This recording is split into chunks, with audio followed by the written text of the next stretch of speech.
হরে কৃষ্ণ কৃষ্ণ কৃষ্ণ হরে হরে, হরে রাম রাম রাম হরে হরে। আমি সাধু কৃষ্ণগোপাল মানব কল্যাণে হিন্দু জনগণের কল্যাণার্থে একটা ভিডিও আপনাদেরকে প্রদান করছি। অবতার কথন, শ্রীমদ্ ভাগবত বেদব্যাস মুনি পণ্ডিত শ্রীমদ্ ভাগবত থেকে অবতার কথন, এটা আপনাদেরকে জানাচ্ছি। অবতার কথা অর্থাৎ কতগুলো অবতার, এই পর্যন্ত 20টা অবতার হয়েছে, আর একটা অবতার হবে কল্কি অবতার। ভিডিওটা ভালো লাগলে লাইক করবেন, শেয়ার করবেন এবং চ্যানেলটা ভালোবেসে সাবস্ক্রাইব করবেন এবং কমেন্টস করবেন এবং ফলো করবেন। ভিডিওটা ফেসবুকে এবং ইউটিউবে দু জায়গায় থাকবে।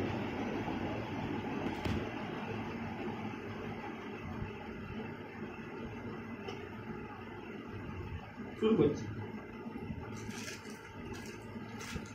অবতার কথন, শ্রীমদ্ ভাগবত বেদব্যাস মুনি পণ্ডিত থেকে আপনাদেরকে শোনাচ্ছি। অবতার কথন দ্বারা ভগবানের চরিত্র বর্ণনা। সুত কহে শুনো শুনো তাপস নিকট, অবতার কথা এবে কহিব বিস্তর। সৃষ্টির মানসে ভগবান নিরঞ্জন, প্রথমে বিরাট মূর্তি করেন ধারণ। প্রথমে বিরাট মূর্তি ধারণ করেন, বিরাট মূর্তি অবতার, বিরাট অবতার। যোগ নিদ্রা বিস্তরিয়া প্রভু ভগবান, 51 জলে ছিলা যে কালে শয়ান। নাভিপদ্ম হতে তার বিধাতা জনমেন, এই বিধি বিশ্বস্রষ্টা বিদিত ভুবনে। সহস্র সহস্র উরু সহস্র চরণ, বিরাট মূরতি ধরে সহস্র বদন। কত নাসা কত নেত্র কত শ্রুতি ধরে, তাহার মস্তক কত কে বলিতে পারে। জ্ঞানচক্ষে যোগীগণ করে দর্শন, সর্ব অবতার বীজ সেই মূর্তি হন। সর্ব অবতারের বীজ সেই মূর্তি হন, সেই মূর্তি থেকে সমস্ত একটা করে অবতার বিশ্ব বিরাট মূর্তি। তাহার বিনাশ নাই অজর অব্যয়, সবার নিধান তিনি জানিবে নিশ্চয়। তিনি ভিন্ন কার্য হেতু দেব ভগবান, অবতার ধরি করে বিহিত বিধান। মরিচি প্রভৃতি যত তাপস নিকট, তাহার অংশের অংশ খ্যাত চরাচর। যত কিছু সৃষ্ট প্রাণী ব্রহ্মাণ্ড ভিতরে, বিরাট সবার বীজ জানিবে অন্তর। বিরাট সবার বীজ, বিরাট থেকে সব কিছু। যত কিছু সৃষ্ট প্রাণী ব্রহ্মাণ্ড ভিতরে, বিরাট সবার বীজ জানিবে অন্তরে। বিরাট থেকে সবকিছু প্রাণী, বিরাট মূর্তির মধ্যে সবকিছু। যে প্রভু বিরাট মূর্তি করেন ধারণ, প্রথমে কৌমার সৃষ্টি করি আলম্বন। ব্রাহ্মণ হইয়া তপ করেন দুষ্কর, এই তো প্রথম মূর্তি খ্যাত চরাচর। দ্বিতীয় বরাহ মূর্তি বিদিত ভুবনে, বরাহ আকার প্রভু ধরেন যতনি। রসাতল গতা বৃত্তি করেন উদ্ধার। তৃতীয় নারদ রূপী খ্যাত সংসার, নারদ মুনি তৃতীয়। দেবশ্বিত্ব লাভ করি এই অবতারে, বৈষ্ণব তন্ত্রাদি প্রকাশিলেন সাদরে। নারদ মুনি। নরনারায়ণ ঋষি হয়ে তার পর করেন কঠোর তপ অতীব দুষ্কর। চতুর্থ অবতার এই বিদিত ভুবনে, চতুর্থ অবতার নরনারায়ণ। ধর্মপত্নী গর্বে প্রভু ধরেন জনম, পঞ্চমে কপিল নামে সিদ্ধ অধিপতি। পঞ্চম হচ্ছে কপিল মুনি, গঙ্গাসাগর কপিল মুনি। প্রকাশেন সাংখ্যশাস্ত্র সুবিমল অতি। দত্তাত্রেয় রূপে জন্ম ষষ্ঠ অবতারে, অত্রির তনয় রূপে বিদিত সংসারে। মম পুত্র হও বলি অত্রি ঋষিবর, প্রার্থনা করেন সেই বিভুর গোচর। সেহেতু পুত্রত্ব লাভ করেন তাহার, এই হেতু হয় দত্তাত্রেয় অবতার। দত্তাত্রেয় অবতার হয়। প্রহ্লাদাদি ভক্তগণে এই অবতারে আত্মবিদ্যা উপদেশ দেন সমাদরে। এটা ষষ্ঠ অবতার। সপ্তমে শ্রীযজ্ঞ নামে অনসুবিদিত। সপ্তমে শ্রীযজ্ঞ অবতার হন। আকুতি উদরে জন্মে আছে নিরূপিত, রুচির ঔরসে হয় যজ্ঞের উদয়, যম নামে দেবগণ তার পুত্র হয়। স্বয়ম্ভু মনন্তর করেন পালন, সপ্তম অবতার কথা করিনু কীর্তন। অগ্নিদ্য পুত্রের পত্নী মেরুদেবী জনী, অগ্নিদ্য পুত্রের পত্নী মেরুদেবী যিনি, অষ্টমে তাহার গর্ভে জন্মে চিন্তামণি। অষ্টম গর্ভে চিন্তামণি অবতার হয়। এই অবতারে খ্যাত ঋষভ নামেতে পরমহংসের রীতি প্রকাশে জগতি। পৃথ্বরাজে জন্ম করিয়া ধারণ, পৃথুরাজ রূপে জন্ম করিয়া ধারণ, নামেতে খ্যাত হন দেবনারায়ণ। পিতৃ হতে ঔষধাদি এই অবতারে, ধন করেন পৃথু খ্যাত চরাচরে। দশমে মৎস্যের রূপ করিয়া ধারণ, বৈবস্বত মনুদেবী করেন রক্ষণ।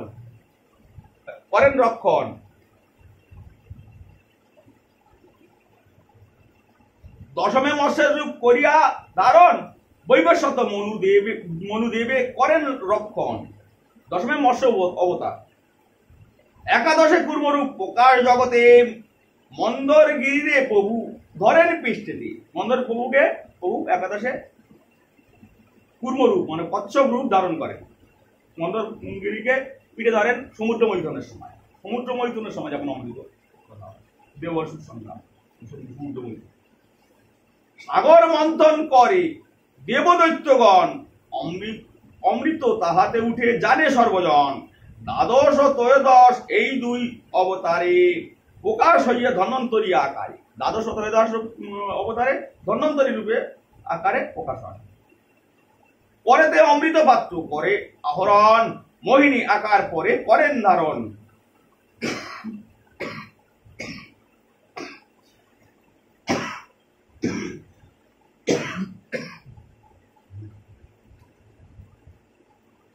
মোহিনী আকারে পরে করেন ধারণ। দৈত্যগণে মুগ্ধ করি প্রভু ভগবান, দেবগণে সেই অমৃত করেন প্রদান। মোহিনী রূপ ধারণ করে ত্রয়োদশ অবতারে।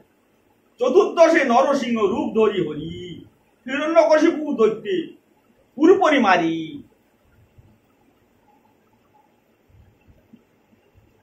ধরার দুর্বাহ ভার করেন উদ্ধার, বামন রূপেতে পরে হন অবতার।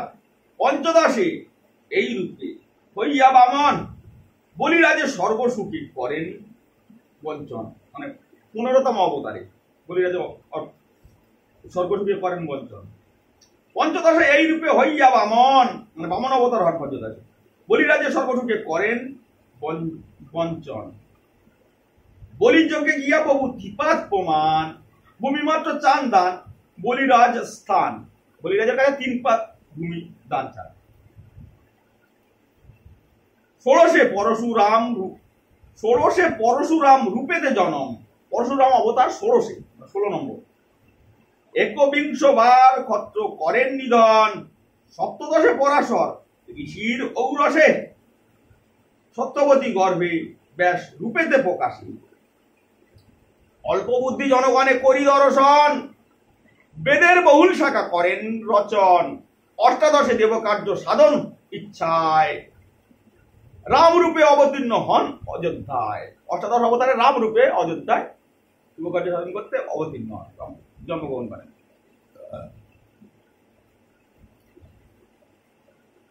ঊনবিংশে রামকৃষ্ণ রূপেতে জনম। রামকৃষ্ণ মানে শ্রীকৃষ্ণ এবং বলরাম। এটা ঊনবিংশে মানে 19 নম্বর অবতারে রামকৃষ্ণ এবং বলরাম, বলরাম এবং শ্রীকৃষ্ণ। তাই বলছে ঊনবিংশে রামকৃষ্ণ রূপেতে জনম, বিষ্ণুবংশে 80 করে ভুবার হরণ। বিষ্ণুবংশে 80 বলরাম এবং শ্রীকৃষ্ণ রূপে অবতার 19। তারপর কলিযুগ পবিত্র হইলে জন্মিবেন বুদ্ধ রূপে অবনী মণ্ডলে। তারপর কলিযুগ যখন পবিত্র হইল, বুদ্ধ রূপে অবনী মণ্ডলে জন্মিবেন। যে বুদ্ধ গয়ার বুদ্ধ, কলিযুগের অবতারকে বুদ্ধদেব। কলিযুগের অবতার মহাপ্রভু নয়, মহাপ্রভু মহা রাধাকৃষ্ণ সাধক, মহাপ্রভু অবতার নয়, এটা ভালো করে জানুন। কলিযুগের অবতার হচ্ছে বুদ্ধদেব, গৌতম বুদ্ধ। এই বুদ্ধদেব সেই গয়া তীর্থস্থান করেছে, এখানে কিছু করে বুদ্ধদেব, তাই বলছেন। তারপর কলিযুগ পবিত্র হইলে, কলিযুগে জন্মিবেন বুদ্ধরূপে অবনিমণ্ডলে, বুদ্ধরূপে হয়ে প্রভু অঞ্জন নন্দন। তাহলে কলিযুগের অবতার হচ্ছেন বুদ্ধদেব, বুদ্ধদেব। মহাপ্রভু অবতার নন, মহাপ্রভু রাধাকৃষ্ণ সাধক, মহাপ্রভু জন্মিবে।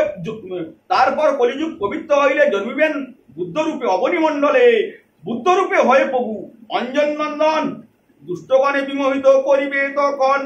এই রূপে কলিযুগে জন্মি গয়া দেশে, এই রূপে কলিযুগে গয়া দেশে জন্মাবেন বুদ্ধদেব। প্রচার করিবে বৌদ্ধ ধর্ম প্রভু বিংশে। তারপরে কলি শেষে যবে রাজগণ দস্যুসম হয়ে হবে অতীব দুর্জন, সেই কালে কল্কি রূপে বিষ্ণু যশা ঘরে জনম লভিবে একবিংশ অবতার। বিংশ রূপে বুদ্ধ রূপে হইল বিংশ অবতারে, একবিংশ মানে 21 নম্বর অবতার হবে কল্কি রূপে। কল্কি রূপে 21 নম্বর, যখন কলিযুগের সব লোক দস্যুসম রাজারা হয়ে যাবে, সব মানুষ মৎস্যন্যায় হবে, ছোট মাছগুলো যেমন বড় মাছগুলোকে যেমন ছোট মাছগুলোকে গিলে মৎস্যন্যায় চলবে, বিরাট ঘোর পাপ চলবে অত্যাচার। তখন লোকজন যখন সব রাজারা দস্যুসম হয়ে যাবে অতীব দুর্জন, সেই কালে কল্কি রূপে মানে কল্কি অবতার রূপে বিষ্ণু যশা ঘরে জনম লভিবে একবিংশ অবতারে, মানে 21 নম্বর অবতারে। অবতার সংখ্যা বলো কি বলিব আর, কত আছে বিবরিবে, সাধ্য আছে কার। সুবৃহৎ জলাশয় হইতে যেমন ক্ষুদ্র ক্ষুদ্র জলস্রোত হয় নিঃসরণ, সেই রূপ কত মূর্তি ভগবান হতে প্রকাশ হতেছে, তাহা কে পারে বলিতে। তাহার বিভূতি বলো কি করি বর্ণন, তাহারই অংশেতে মনুর নন্দন। প্রজাপতি আদি করি যত দৃষ্ট হয়, সকলই তাহার অংশ জানিবে নিশ্চয়।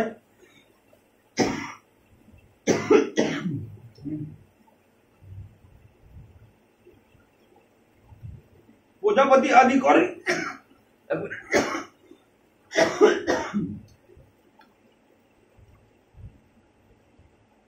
প্রজাপতি আদি করি যত দৃষ্ট হয়, সকলই তাহার অংশ জানিবে নিশ্চয়। অবতার কথা যাহা করিনু বর্ণন, ঈশ্বরের অংশ হন কোন কোন জন, তাহার বিভূতি কোন জন হয়, তাহার বিভূতি কোন কোন জন হয়। কিন্তু এ কথা, কিন্তু তাহার বিভূতি কোন কোন জন হয়, কিন্তু এক কথা বলি শুনো ঋষি চয়।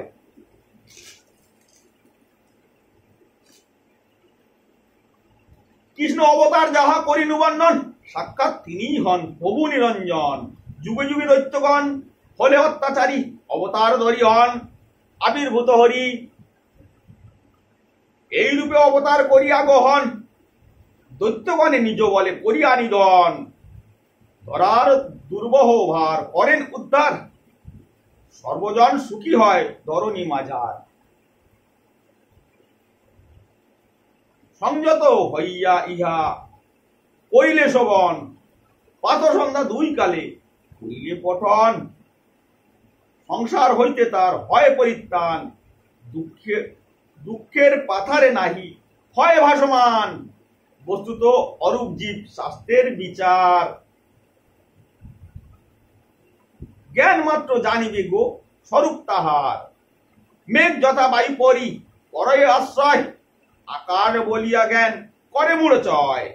সেই রূপ আত্মাতে হয় দেহাদিক কল্পনা, স্থূল রূপ বলি ইহা পর বিবেচনা। সেই রূপ আত্মাতে হয় দেহাদি কল্পনা, সেই রূপ আত্মাতে হয় দেহাদি কল্পনা, আত্মাতে দেহের কল্পনা হয়। স্থূল রূপ বলি ইহা পর বিবেচনা।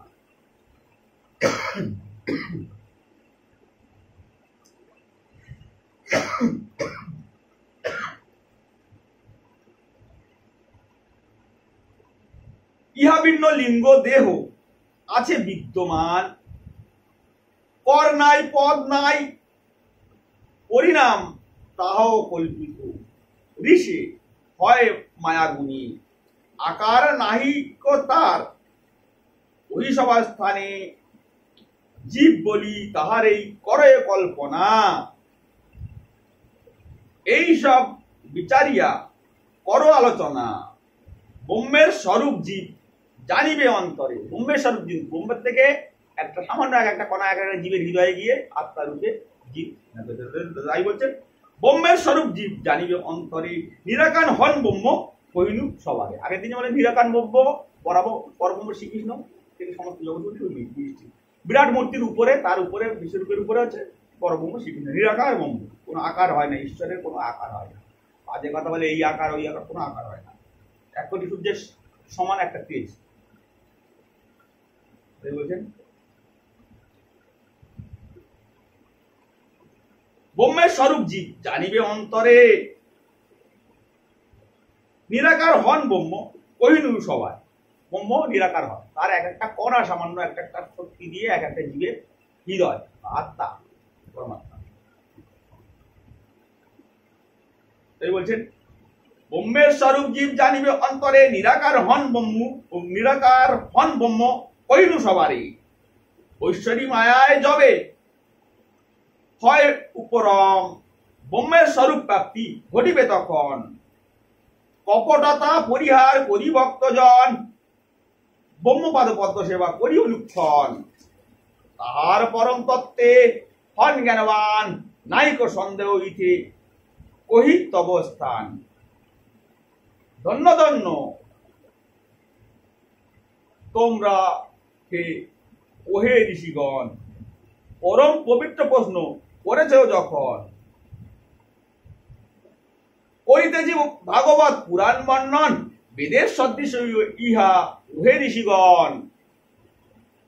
ইহাতে বর্ণিত আছে কৃষ্ণের চরিত, মঙ্গল নিদান শাস্ত্র ব্যাসের রচিত, বেদ ইতিহাস সার সংগ্রহ করিয়া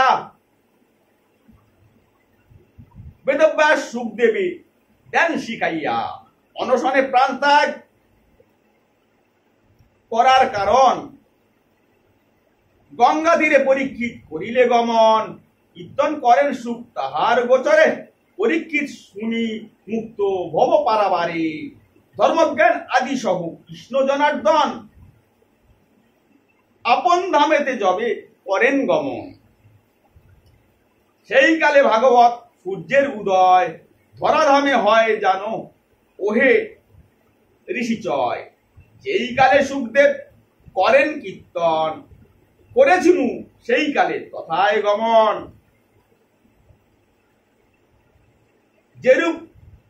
যেরূপ আমি শুনেছি তথায়, বর্ণন করিব শুনো হয়ে হিষ্টকায়। সমাপ্ত। ভিডিওটা ভালো লাগলে লাইক করবেন, শেয়ার করবেন এবং সাবস্ক্রাইব করবেন এবং কমেন্টস করবেন এবং ফলো করবেন। ভিডিওটা ফেসবুকে এবং ইউটিউবে সবই উভয়ে দেওয়া থাকবে। তাহলে মানুষের মনে একটা যে বিভ্রম ছিল, অবতার সব বালক ব্রহ্মচারী অবতার, লোকনাথ অবতার, অনুকূল চন্দ্র অবতার, অবতারের শেষ নেই, আর ভগবানের শেষ নেই, ঠাকুরের শেষ নেই। হিন্দু ধর্মে আমি সাধু কৃষ্ণ গোপাল, আমি সাধনা করি, সবটা মুড়ি মুরগির মতন খাই আর আমার গায়ে থাকে, আমার সাধনা এটা হচ্ছে কোনো ভালো কিছু না। ঈশ্বর বিরাট বিশ্বরূপধারী যে মূর্তি, তার থেকে সব দেব দেবতা জীব জন্তু সমস্ত অবতার সব সব, তার উপরে একজন আছেন পরব্রহ্ম, নিরাকার ব্রহ্ম, এক কোটি সূর্যের সমান একটা আগুন। এটা মানুষের ভুল ধারণা, আর মানুষের কাছে সবাই অবতার সার, সবাই ভগবান আর সবাই ঠাকুর। হিন্দু ধর্মের কোনো মানে নেই। এই জন্যই হিন্দু ধর্ম আমি জন্মেছি বলে, কিন্তু এর কোনো মানে সব গাজানো। ঈশ্বর একজন হয়, যাকে পরব্রহ্ম ঈশ্বর, নিরাকার ব্রহ্ম ঈশ্বর নিরাকার হয়, আল্লাহ নিরাকার হয়, গড নিরাকার হয়। কেউ কখনো ঈশ্বর কখনো নিরাকার। একজন বলছে আমি জল খাবো মা, আমার এক গ্লাস জল দাও। একজন বলছে আমি ওয়াটার খাবো, আমার এক glass, give me water please. আর একজন বলছে পানি দাও মা, এক গ্লাস পানি দাও। এক জিনিসটা একই, জলটা একই, ঈশ্বর একই, যে সৃষ্টিকর্তা একজনই হয়, হাজার হাজার লোক হয় না, কোটি কোটি 33 কোটি দেবতা হয়। এই যে বাজে ধারণা, সে মানুষের মনে বেদ শাস্ত্র পড়ে তারা শিখতে হয়। নমস্কার।